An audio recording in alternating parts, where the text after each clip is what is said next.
From Chicago's Can TV, a look at the week's events is reported in the newspapers, in the blogs and online, and on radio and TV. This is Chicago Newsroom.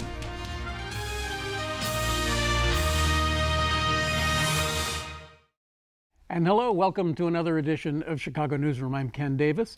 Today, well, we've got a lot of politics to talk about, and boy, do we have the experts with us today. We're going to have a good time because, well, as you know, let's just do as they say in the House of Representatives. Let's stipulate that Carol Moseley Brown has a tax return that, you know, shows she may have some financial problems. Gary Chico raised a lot of money, and Rahm Emanuel, I think, is still in the race and probably the next mayor of Chicago. So that's what everybody's talking about. You go to all the other chat shows, they'll all be talking about that. Today, and we've promised this in the past but not delivered, today we deliver. We are going to not talk about the mayoral race at all today. We're going to talk about the aldermanic races, and we're going to try to figure out what the heck is going on with the city council in the next couple of months, because it is really fascinating. Joining us today for the first time, Kathy Chaney is with us. Kathy, glad to have you with us. Thanks for joining us. She is the web editor of the Chicago Defender, but you were also a reporter before you went digital, right? Yes, once a journalist, always a journalist. Oh, as a journalist, that's right. Wears many hats. Right, and also joining us again, Fernando Diaz, who is managing editor of OI newspaper. And Fernando, always good to have you on the show. Thanks for coming back. Pleasure. And also joining us today for the first time, Russ Stewart from Nadig newspapers, mostly on the north and northwest side, and an attorney, practicing attorney in a lot of things, including election law. And Russ, I have to say, in the kindest possible way one can say this, you are a real geek. Because well, that's an insult. That's no, an insult. it's not. I thought you were the geek. No, no. I have been reading your column for years, and it's, you know, in case you are not in a part of the town where you get to see the northwest side, this is Russ's column, and I kind of look at it as being almost like you're kind of like the Tom Skilling of political reporters. Because I have 1,500 words. That's my news hold every week, and I have to fill it up. And if I don't, somebody else will. But Russ is one of these guys who has all of the sort of the historic data. So you'll say that, you know, in such and such a ward, for the last 5 election cycles, the 3 wards east of Madison or north of Madison Street have gone 15%, 18%, you know, all that kind of stuff. And I really enjoy reading. You can also check my website, russstewart.com. It has an archive of all the past articles. So if you're a political junkie, I think we're all political junkies here today. We are That's political the place to go. There's more politics than you can possibly digest in a month. Well, that's great, and we're glad to have you all here today. It has been observed that in the, whatever you want to call them, predominantly and traditionally African-American wards in Chicago, every single alderman is in a race. You don't have any of these sort of like O'Connor things. There are 189 candidates right now in 20 wards. I mean, that's almost 20 candidates per ward in the black areas. That's phenomenal. And there was some dropout, but I mean, amazingly, a lot of people are hanging in, right, Kathy? So Kathy, right, to the extent that it's possible, let's sort of start there. Can you give us a kind of a thumbnail? What is the Defender watching the most? What are you most interested in? We're most interested in actually seeing what incumbents, you know, remain incumbents. Mm-hmm. We're looking to see how many, you know, drop out the race or as they're being challenged, fall off because of the challenges. But we're looking at some key races. You've got the 3rd Ward incumbent Pat Dowell. Mm-hmm. You have Ebony Tillman, the daughter of former Alderman Dorothy Tillman, who's running against her. It's still Dorothy Tillman's ward, isn't it? Well, but isn't there fatigue right now? I mean, Dorothy Tillman, she's overly flamboyant, somewhat buffoonish, and she was patently racist at the time with her reparations. I mean, she was not popular outside of her ward. She lost decisively last time. Why would she run her daughter? I wouldn't say she was necessarily racist with the reparations, because that was valid. She's a 24-year incumbent. She was close to Harold Washington, and she still lost to Pat Dowell. She lost to Pat Dowell. Dowell ran against her before. There are still some strong Tillman supporters in the ward. I'm sure there are. And them seeing Ebony Tillman's name, could reignite their fire. So this could work for and against Ebony Tillman, because Pat Dow won it hands down. Yeah, yeah. She won it hands down. So it's going to be an interesting race because of the Tillman. Has Pat Dow been building a base during the last 4 years? I mean, is she getting her roots into the ward? I believe she has. There's been some improvements, some things that she said she wanted to get done. That was her platform. Some things have, gotten done, and I think that her supporters are still sticking with her. Former Alderman Tillman always said she wanted to take the holistic approach. Well, that took a long time, and you still didn't see any fruits of that labor. But there's still economic and commercial issues in the ward, too. There's a question of whether Dahl was expeditious enough in trying to regenerate that ward. And so there is some improvements. discontent. Yeah. Is Ebony Tillman actually, I mean, is she a politician? Has she done anything? No. No, so she's really just coming in as a novice and, well, actually, and she using was the name. Well, she's side her by mother's side creature. with her daughter. Yeah. I mean, with her mother, because I covered that ward when I worked for another newspaper. She was side by side with her mother in that office every day. Okay. So right. she knows it in and out. She's coming to it legitimately in that regard. Yes. But I mean, and again, in these African American wards, we've got some incredible struggles. I mean, the traditional Jackson and Beavers thing in the 7th Ward, which is coming again. Yeah, I mean, Beavers is not in it, but he's in it.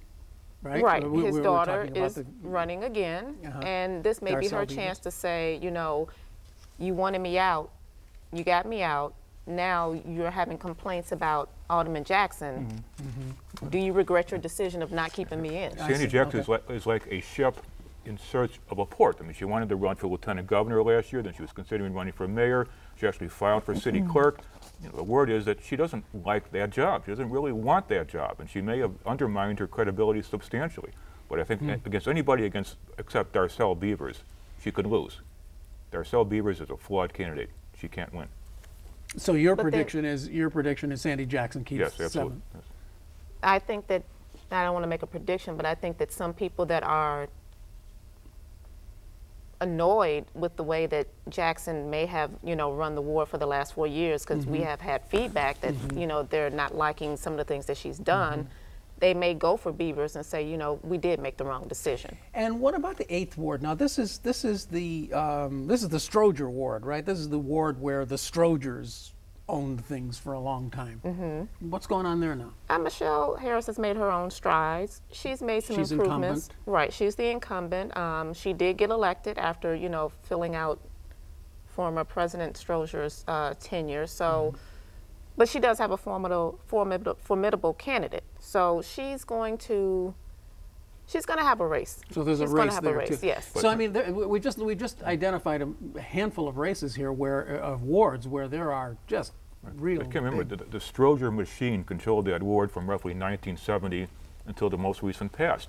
And with investigations right now in the county government, all the people that Todd and John Stroger hired over the years, they're very nervous. They're not going to get involved in politics right now. They've basically gone into the woodwork. They've gone to ground. So Harris does not have an organization behind her right now.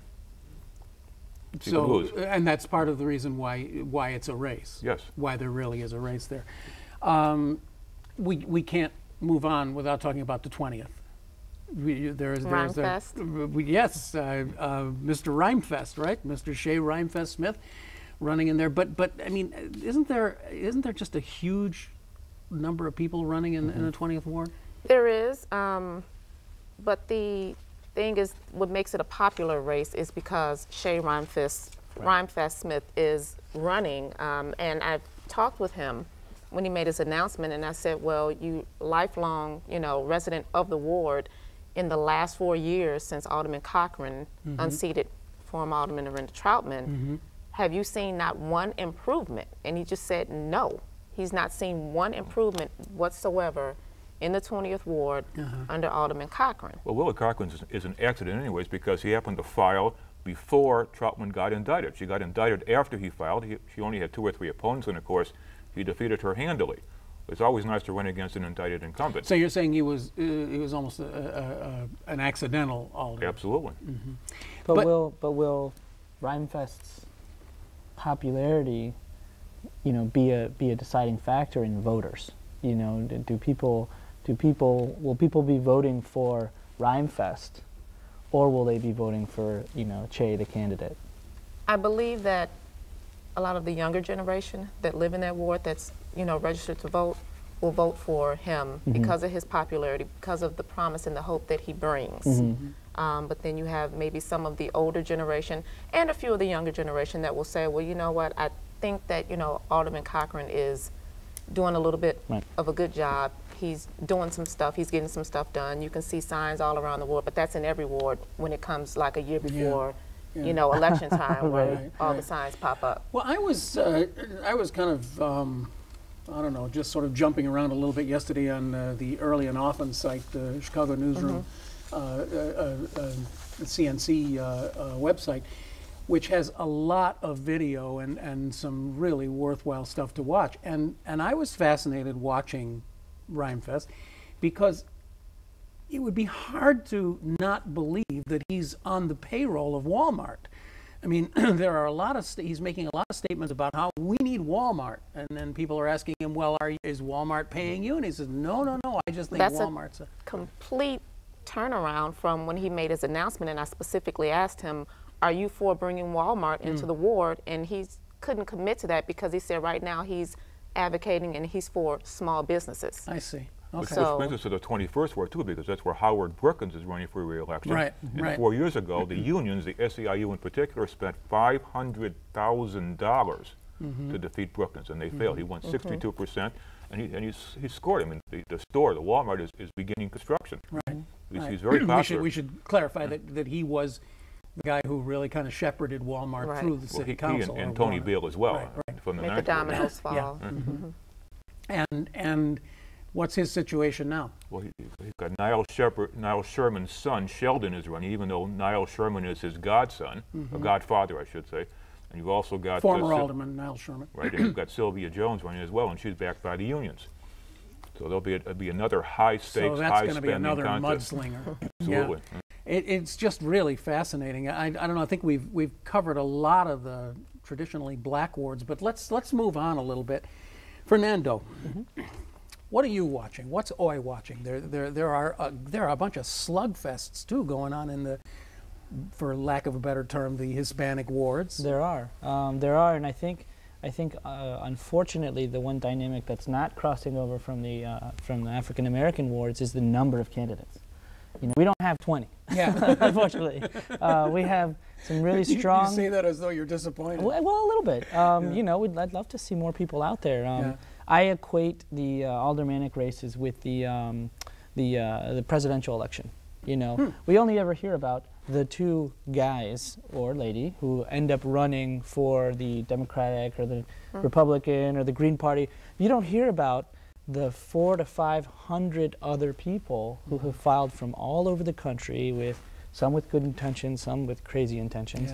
But they get lost in documents like these. All these people who care enough or invested enough in the process to actually take that step forward. So, you know, I had hoped that we would see more candidates stepping forward in the Latino wards, and I think what we have is we have a lot of really strong incumbents, you know, facing some upstarts, some upstart challengers, but I think the challengers have a hard time. Fernando, on the north side, I mean, Joe Barrios basically controls the 31st ward, the 35th ward, and the 26th ward. Right. And Suarez the right new now assessor, just for Barrios, people who aren't completely political. Who's already under investigation for hiring his family. Exactly. I mean, it didn't take him long to do that. Right. But I mean, Suarez in the 31st ward, Ray Suarez, has got $1.2 million in his campaign account. I mean, how can you run against somebody who's got $1.2 million? That's my point. Is that you know, it's kind of there are still some very strong incumbents that either are scaring folks away.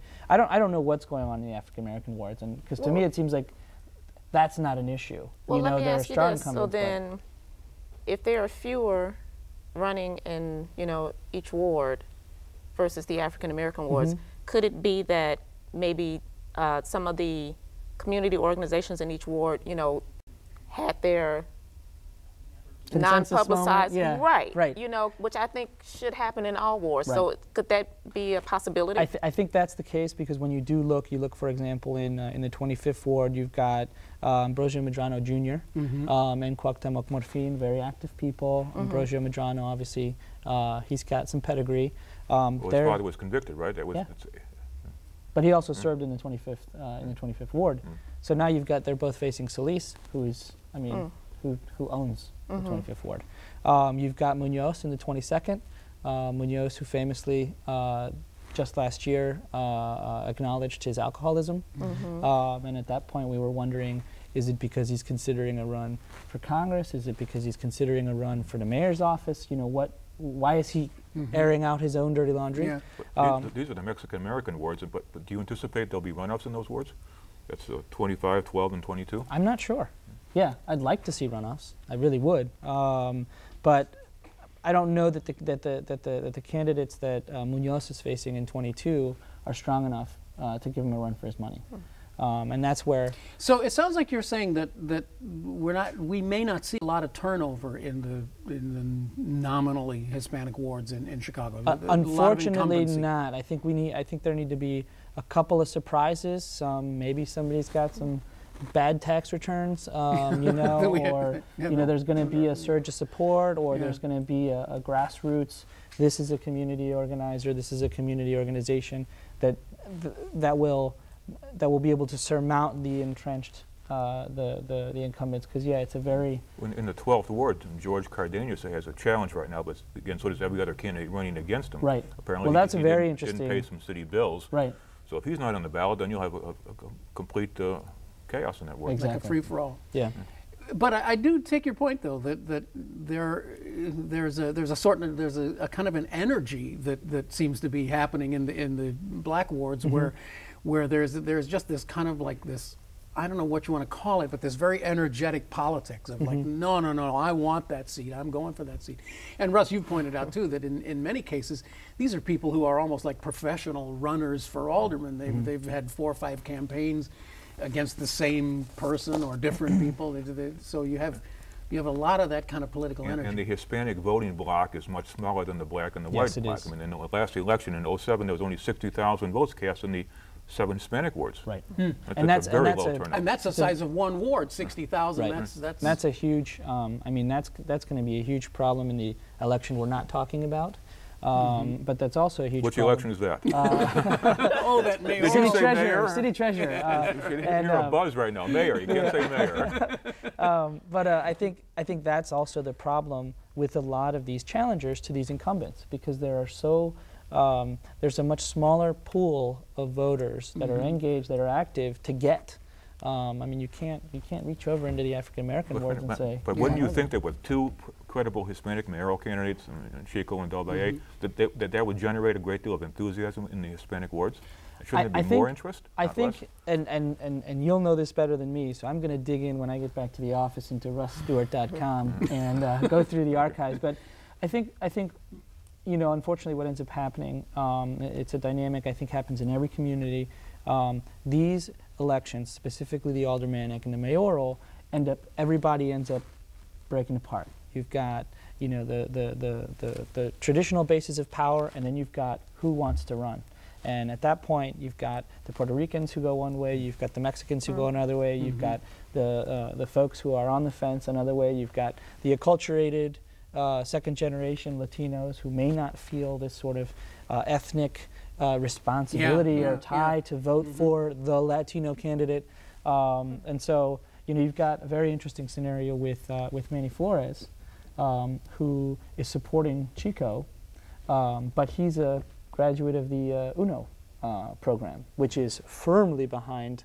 Again, we're veering into territory we're not talking about. But Chico's getting most of his support in the Mexican-American wards on the south side, and Del Valle, who's Puerto Rican's getting most of his support on the north side. Right. There's a schism between the Puerto Ricans and the Mexicans. Well, that's what I'm saying is right now, unfortunately, all of the attention that's being focused on that mayoral race is sucking it away from all of these very important races where, you know, somebody may very well say, you know what, Chico's got my vote because he's the Latino candidate, or Del Valle's got my vote because he's the Latino or the Puerto Rican candidate, but then get down to the ward level and it's you know, you might as well be judges, you know, at that point, because folks aren't as engaged or as aware of who they're... And Joe Barrios, too, the Democratic chairman, is remaining neutral. Right. You would think he'd be behind some of the candidates, but then again, that was the white vote who put him in that office, so he can't get involved against Emmanuel right now. But Kathy, you're saying, I think you're saying, that you're not seeing that sucking of energy out of in the predominantly black wards. It's just like, it's politics as usual there at the local level. And we're duking it out with each other. Yeah. We're duking it out with each other. Right. Now, I'd No love to see, candidate no in the- consensus in candidate, the which seventh ward. that word bothers me to no end at this point, but we need to have some consensus candidates in the wards. Russ, can you give me a very basic and quick primer of the whatever we want to call the rest of the wards? I mean, the North Lakefront is up for grabs. There are no incumbents running. Well, Mary Ann Smith. 43rd Ward, Vi Daly retired. 46th Ward, Helen Schiller retired. 48th Ward, Mary Ann Smith. Mary Smith retired. So you have 3 vacancies in those wards right now. There's a chaotic race in the 46th Ward because you've got 2 candidates, 2 black candidates, 2 gay candidates, 2 black candidates, and Helen Schiller has not made an endorsement right now. And most people are running against Schiller, against the Wilson Arms shopping development. So there's a great deal of chaos, but there'll definitely be a run-up in that ward. And 50th, the venerable Bernie Stone, you've said it's curtains for him. He's toast. He's toast right now. He's just toast. He's a used-up man. He's been in the council since 1973. I mean, that's probably I thought you weren't even born back then, Fernando, in 1973. I thought he was there when the charter was written, because I lived in Rogers Park in the 70s, and he was my alderman then. Didn't he narrowly He's a win? veteran of World War I, by the way. Didn't he narrowly win the last election? Yes, he did. Okay. And then his opponent, Daisy Nowler, moved to Florida afterwards. But the Jewish vote is still roughly half of the vote in that particular ward, even though the population is less. And there's a large Orthodox population as well. So Ira Silverstein's wife, Ira's a state senator, he's running his wife, who's backed by the Orthodox Jews, for alderman. So you've got 3 Jewish candidates, so you've got 1 Gentile, Greg Brewer, and you have 1 Muslim candidate. So there'll definitely be a run-up, probably Bernie Stone versus Deborah Silverstein. And Silverstein wins. And so, and then out on the northwest side, we've got the 41st Ward, where that looks like that's just up for grabs, right? Our only Republican there's 10 candidates. alderman has... On the northwest side, you have 4 wards. In the 38th Ward, the 17-year incumbent, Tom Allen, retired. In the 36th Ward last year, the 27-year incumbent, Billy Banks, resigned. Now his driver, John Rice, is running against him, but he's really chief of staff, but he was his driver. In the 41st Ward, the 19-year incumbent, Brian Doherty, ran for state senator, lost overwhelmingly. He barely carried his own ward. In the 45th Ward, the 28-year-old incumbent, 28-year incumbent, Pat LeVar, is retiring, and they picked an obscure union official to run in his place. So you have a great deal of chaos right now on the northwest side. And people aren't focusing. And that's the problem, Ken, because you've got so much mayoral information that people are now looking at the local races. That's been what we've been wanting to do here for so long, and I'm really glad that we've gotten this far. We got about 5 minutes left in the show. Let's try to broaden this out now. Look at the big picture of this. There are some people who've said there could be 20 new faces in the city council. Is that right? Possibly, yes. Actually, yeah. Well, there's 10 open seats right now. Right. 10, so we know there's guaranteed 10. Guaranteed 10.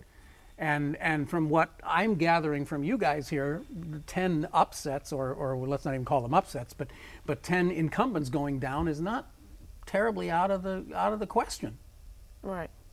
I think what you've got is you've got a great opportunity for something new, something different, maybe some change. The very curious thing will be if the voting public has an opportunity, as Russ and I were talking before. Before we rolled, that if there are appeals, if there are challenges, there's so little time, as you were mentioning, there's so little time to actually have people that we know are actually going to be, electable. Yeah. Fernando's right, but remember, 4 years ago you did have the HDO. Right. They had over 1,500 people they could deploy in certain wards. Daly had a white HDO, so on the northwest side, Daly could still generate a great deal of buzz, and he could deploy troops. Now there is no Daly organization. There aren't any workers. It's the unions. And for example, in the 45th Ward, and the unions are plowing money and manpower into the 45th Ward, into the 38th Ward. the unions are becoming the new machine in Chicago. And they're going to elect their people, but in many wards where you don't have a union presence, anyone could win because no one has an organization. I'm sorry. No, and just one other quick point that I wanted to make is that one of the things that I think we get caught up in, at least from a Latino perspective, when it comes to the wards and the racial demographics and the historic racial tendencies of the wards, is that black wards will elect a black candidate, white wards will elect a white candidate, and Latino wards will elect a Latino candidate. But one of the things I saw in these 460 names is a lot of Latinos in non-Latino wards. So I'm really curious to see how those folks shake out. In the 41st Ward, Rich Gonzalez, a Puerto Rican police officer, is running in the 41st Ward. Right. And he's stressing not his ethnicity, but he's stressing law enforcement and strength. Which again, and to touch, Jerry Chico is not running as the Latino candidate. No, certainly not. So I think there's a new dynamic in the Latino candidates. Both he and Devalle understand that they can't, with that 60,000 base, they're not going to get anywhere. Exactly. They won't even get into the runoff with 60,000 votes. So the big question for me is, this long-standing joke that we've all lived with, that we're a strong council, weak mayor government. But it just hasn't worked out that way for the last 50 years or so. Is there a possibility that we could elect a council that will want to, I don't know, will want to express itself? Let's say you have 20 new rookies in the city council and Rahm Emanuel is mayor. I mean, who's going to be dominant? The mayor, not the council. Even though Ed Burke is apparently backing Gary Chico, at least surreptitiously. All right, well, thanks for coming then. There's no hope. It'll be interesting for us in the media pit, and we won't be falling asleep sometimes. Right. I think there'll be, you've got 20 rookies, so you have a lot of people who are just learning to walk. But you also have a lot of problems. You have a lot of real issues that they have to address. And so whatever that dynamic is, whether the new mayor exerts a similar level of control that the Dailies have, I think it'll still be squishy because there won't be the. When you see the issue is probably the budget too. You have a $600 million shortfall. It's right. When you see the old lions, Marianne Smith, Ginger Rugai, all that level of people all wandering off of the city council, there's a reason for it, and it's not because they want to spend more time with their family. The powerful lines are still there, and that's Dick Mell and Eddie Burke, so they're not wandering off anywhere. Yeah, guess how many challengers Ed Burke has? Well, he had several, but I believe that they probably were removed from the ballot. Right? They realized that maybe it wasn't the smartest. They want to spend more time with their family. And that's an 80 or 85% Hispanic ward. Exactly. And so was the 10th ward with Rich Pope. Yep. All right, well, that's where we're going to have to leave it, but I would like a commitment from you guys that you'll come back after the election so we can analyze it and figure out what did happen instead of what will happen. We should come back before the election and make predictions. That would be more fun. All right, we'll do that too. We can see how foolish we are. Russ Stewart, that's Russ Stewart. He's with Nadig Newspapers. Fernando Diaz, managing editor of OI. Kathy Chaney, the web editor of the Chicago Defender. Thank you very much for being here, and we hope we'll see you again. We will talk about many more things in shows to come, but you can always watch us, of course, here on CAN TV, and you can get us on iTunes and all over the place. You know that because you're watching us on that, right? So thanks very much for watching. We'll see you next time on CAN TV. My name is Ken Davis. Catch you next time.